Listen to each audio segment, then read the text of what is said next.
G'day viewers, in this episode we're going to look at what's required to construct a single page summary of some of the most important numbers in cosmology in 3 steps. On screen you can see 3 boxes, red, blue and magenta. Each box denotes a step. The first step yields the following outputs constrained by cosmic microwave background radiation temperature. Number 1, the power spectrum Hubble constant. Number 2, the cosmic distance ladder Hubble constant. Number 3, total cosmological mass. Number 4, cosmological age.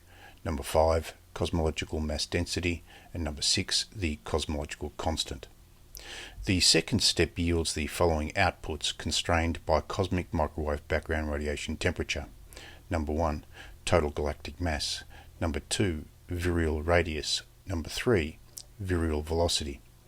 The third step yields the following outputs constrained by cosmic microwave background radiation temperature. Number 1, the dark energy density parameter.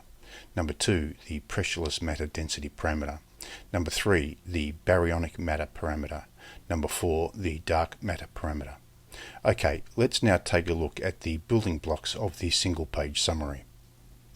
We can build a single page summary of cosmology by executing 3 steps. The first step involves deriving a relationship between the cosmic microwave background radiation temperature and the Hubble constant, as emphasized by the rounded purple box.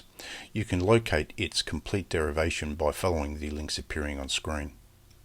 Once the relationship between the cosmic microwave background radiation temperature and the Hubble constant has been formulated, we can use it to constrain the values of important cosmological parameters, as emphasized by the rounded purple boxes.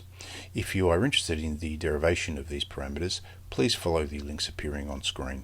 Some important takeaways from this first step are as follows. Number 1, we assert that the cosmological constant is not truly constant. Hence, its value was 0 when the universe was approximately 7.3 billion years old.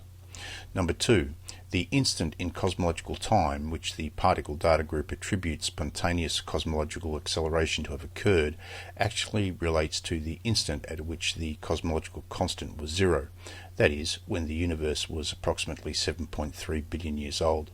Number 3, cosmological acceleration actually occurred during the cosmological acceleration period as indicated by T sub 1. Number 4, because the standard model of cosmology does not recognize that the cosmological constant is actually a time-varying function, the particle data group mistakenly associates the experimentally observed value of lambda with the present epoch. However, the electrogravimagnetic construct insists that the particle data group value of lambda actually relates to a cosmological age of approximately 11 billion years. Electrogravimagnetics asserts that the true present epoch value of lambda is slightly lower, as appears on the right-hand side of the lower rounded purple box. Number 5. Cosmological acceleration transitioned from negative to positive when the universe was approximately 9.6 billion years old.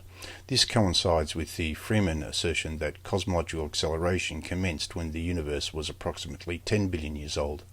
However, recalling our previous statement that cosmological acceleration actually began during the cosmological inflationary period means that the Freeman estimate actually relates to the cosmological instant when cosmological acceleration transitioned from negative to positive, not the actual commencement of cosmological acceleration, as Freeman asserts.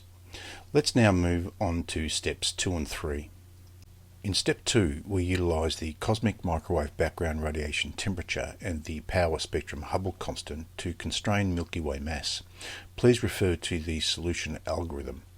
Our value of Milky Way mass is approximately 43% of the value returned by a basic Google search. This is not unusual once you consider the broad spectrum of estimates which exists in the scientific literature. In fact, a key point we make in our published research article is that total Milky Way mass is a long-standing question without clear and precise resolution. An array of estimates exist, many of which seem to partially agree, partially disagree, or totally disagree with each other.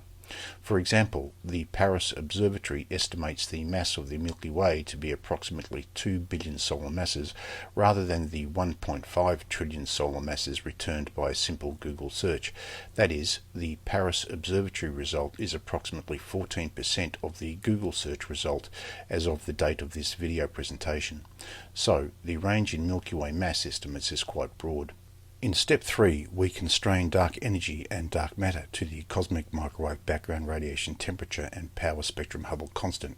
Needless to say, all of the results generated in this single-page cosmology summary align extremely well with the standard model of cosmology.